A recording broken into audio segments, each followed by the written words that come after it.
Que la paz de Dios, la comunión del Espíritu Santo sea con cada uno.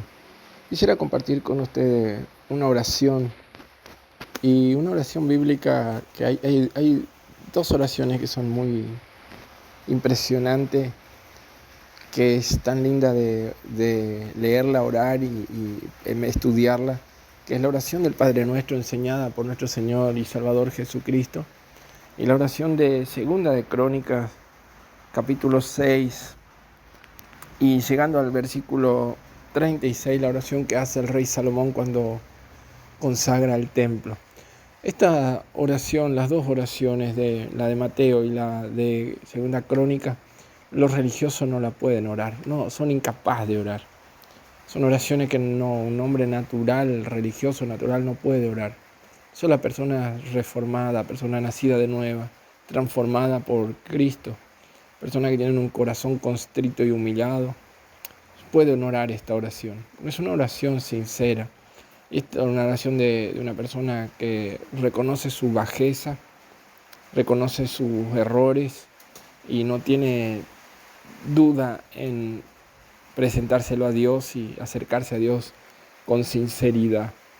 Y como dije, los religiosos son imposibles de orar esta oración. Mire en Segunda Crónicas 6:36, el rey David, todavía joven, un rey en su apogeo, en su pureza, en su humildad. Él era recién empezado a reinar con integridad, estaba en el principio con el temor, y él solo confiaba en el Dios de su padre. Él para él no confiaba en el ejército ni en su capacidad, solo en el Dios de su padre. Y él termina el templo y se acerca a Dios como había aprendido a acercarse, había tenido visiones, respuestas de Dios, guía de Dios. Y en este versículo él dice así: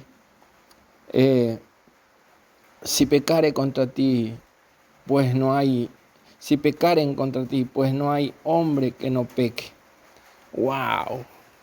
Él está orando y pidiendo a Dios, rogando a Dios que cuando cualquiera fallara, o que Dios derramara enojo o vendiera a los enemigos, pero la persona, el extranjero que teme a Dios, o el israelita temeroso de Dios, se vuelve a Dios, se volviere a Dios de todo corazón, Dios mire desde el cielo y perdone.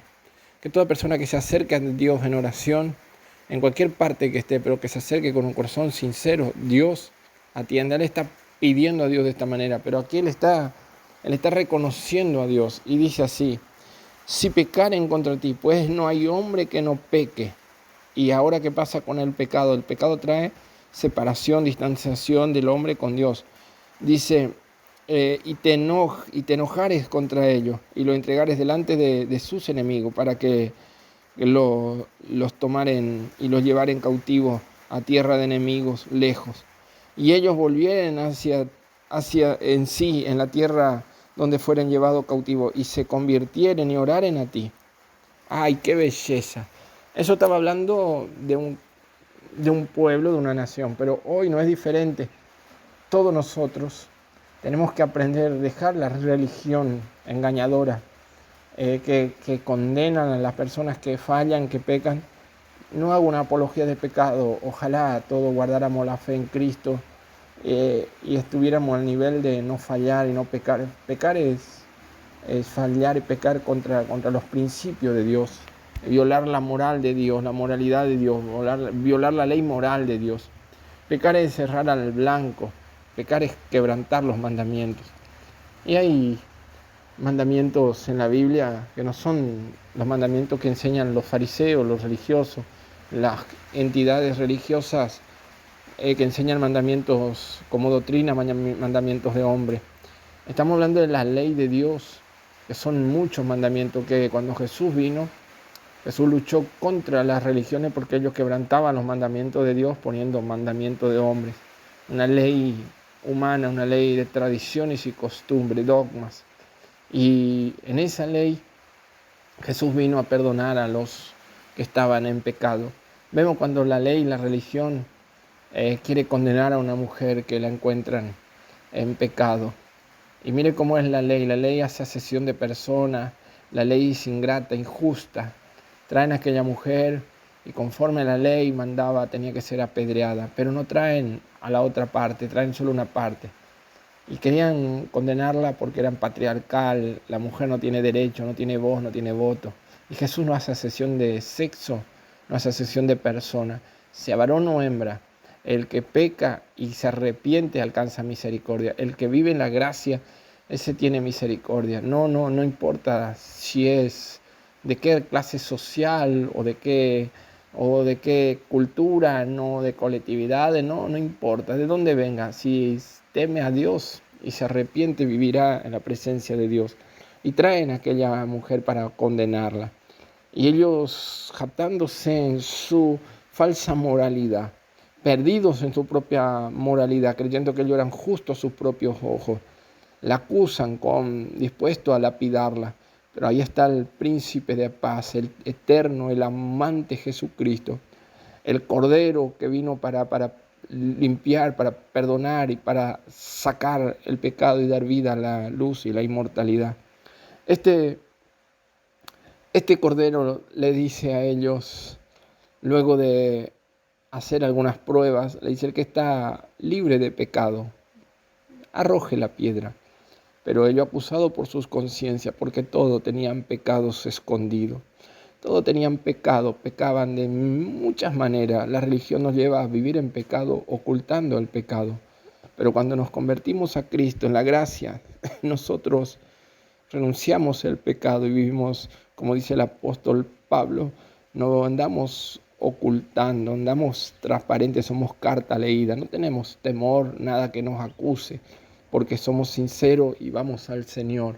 Y Jesús, ellos se van huyendo sus propias conciencias, pero mire qué triste, huir para calmar su conciencia y no ser capaz de confesar y decir ante el Señor: pecamos, perdónanos. No, pero a eso hoy, si las religiones quieren calmar las conciencias, haciendo ritos, y el mundo sin Cristo. Por eso quiero hablarle a los cristianos que pecan y quedan ocultando pecado. No van a prosperar. Porque, bueno, no me va mal, pero mirá los otros, el mundano peca, y viene la consecuencia y ellos quieren apagar o calmar el alma, calmar la conciencia, yendo a psiquiatras, psicólogos, y así viven o van a los vicios o haciendo viajes incansables para querer calmar la conciencia porque no tienen paz. Pero nosotros los cristianos, hagamos lo que hagamos, los que gustamos un día a Cristo, si pecamos y violamos la ley moral de Dios, no importa el grado de pecado, cualquier pecado, pero si nosotros ocultamos no nos va a ir bien. David pecó y quiso tranquilizarse, ahí viviendo en su vida sin preocupación. Muchos lo veían raro. ¿Qué le pasa a David? David ya no estaba de la misma manera. Claro, él quería mantener oculto aquello. Él no quería confesar, porque si confieso el pecado, si llego a confesar, ¿qué se va a decir? David pecó. Va a quedar donde va a quedar mi reputación, donde va a quedar mi nombre. Y la soberbia y el orgullo lleva a las personas a mantenerse en pecado. Pero pasa un tiempo, Dios le da oportunidad a David. Seguramente el palacio entero y los que conocían a David lo veían tan frío, indiferente, algo no está bien, pero nadie se atrevía a decirlo porque era David.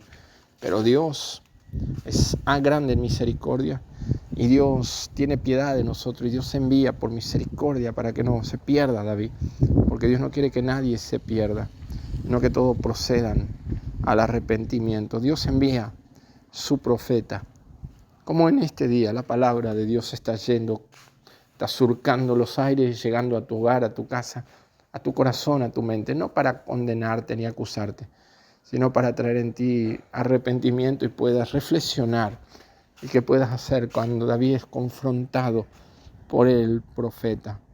Entonces David siente el dolor del pecado, la separación. Se dio cuenta que estaba desnudo, se dio cuenta que no podía ocultar, que ante los ojos de Dios no había nada para ocultar. David hizo algo diferente que Saúl, hizo muy diferente que Caín. Cuando Caín peca, comete el asesinato, el homicidio, es confrontado por Dios, pero Caín quiere seguir manteniendo oculto el homicidio y prefiere sufrir consecuencias, perder la comunión con Dios, que confesar, que arrepentirse. Saúl para no quedar mal ante los ojos del pueblo y de sus príncipes, prefirió perder la comunión con Dios, pero no perder su reputación, su nombre. Pero David diferente. David, cuando escucha el pecado, él sabe que pecó, él sabe que la consecuencia del pecado le va a venir porque él había ocultado y no lo había confesado. Entonces él se tira al suelo humillándose, se arrepiente con un corazón quebrantado, no remordimiento. Señores, muy diferente las personas que se remuerden, lloran de remordimiento, que tener arrepentimiento. En el arrepentimiento hay un cambio radical y ahí hay paz. Cuando hay arrepentimiento viene la cura instantánea al alma y Dios perdona. Dijo Juan, como del mismo Salomón ora, Juan nos dice en la carta al apóstol Juan. Salomón dice: si pecaren los hombres, porque no hay ningún hombre que no pecare. Violare tu ley moral, tus mandamientos, tus principios, te fallara. Pero después recibe la alerta, siente que el Espíritu Santo se aparta y siente que ya se está vacío, que ya no tiene placer, pero no quiere seguir así. Y arrepentido y humillado se vuelve como aquel hijo pródigo que violó los mandamientos y la ley del Padre, pero en el exilio, con el dolor, con su alma hecha pedazo, sin paz, sin gozo, sin esperanza. Él reflexiona y dice: no fui creado para andar amargado, no fui creado para andar mendigando paz, afecto, amor, cariño. Yo tengo un Padre amoroso, tengo un gran Padre. No hay nadie como mi Dios. Oh, mi Dios es tremendo, es grande, es real, es bondadoso. Mi Dios es misericordioso. Y cuando se vuelve, Él alcanza misericordia porque se volvió arrepentido. Qué hermoso es volvernos arrepentidos al Señor. Y Juan dice de esta manera: hijitos, si pecamos, abogado tenemos para con el Padre, a Jesucristo el justo. Si pecamos, no nos quedemos en el pecado. El apóstol Pablo dice en Romanos: perseveraremos en el pecado, permaneceremos en el pecado, guardaremos, ocultaremos el pecado para que la gracia abunde. No, de ninguna manera. Señores, no hay nadie que no peque, dijo el sabio Salomón. Esta es una oración que los religiosos no la pueden hacer. Los fariseos, los saduceos no lo pueden hacer. Solamente aquellos comprados y lavados por la sangre del Cordero, que aman a Dios, que fueron redimidos, que experimentaron el milagro de la transformación. Entonces, cuando pecan por alguna causa, debilidad, falta de mantener comunión, falta de una relación íntima con el Señor, no sé, por descuido o por tentación, no importa, no interesa, pero pecan. Pero en el pecar, no permanecen en el pecado. El que encubre el pecado no prosperará, pero el que confiesa y se aparta, ya no sigue pecando más.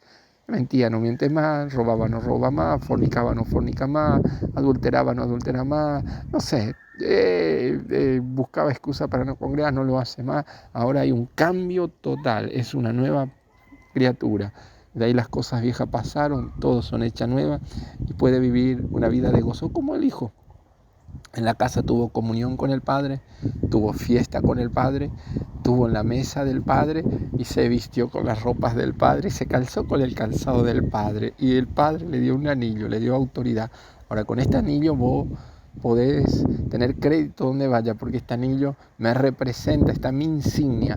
Y vos, cuando andes con este anillo, sabrán que vos sos mi hijo y tenés crédito en cualquier lugar porque sos hijos de este príncipe. Oh, gloria a Dios, nosotros somos hijos de Dios, hermanos del príncipe de paz. Y si nos volvemos a Él en todo corazón, Él nos va a poner ese anillo en el dedo, ese calzado en el pie, nos va a poner ese manto, nos va a cubrir, no nos va a dejar en vergüenza, porque el pecado nos trae vergüenza.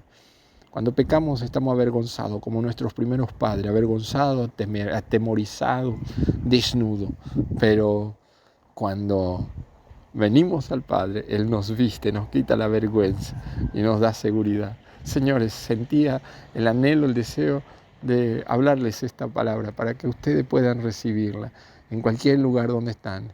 Dejemos la religión, dejemos tantas cosas y volvámonos al evangelio simple, el evangelio de Cristo, y sabiendo que si nos volvemos al Señor, para Él no hay nada imposible. Y un corazón constrito y humillado, Él no lo puede despreciar. Te bendigo, que la paz de Dios, que la comunión del Espíritu Santo entre en sus corazones. Y ayúdeme a difundir la palabra de Dios, enviando este audio a más personas para que muchos puedan recibir y para que puedan vivir esa vida en Cristo. Porque la vida en Cristo es verdadera vida, es vida y vida en abundancia. Los bendigo.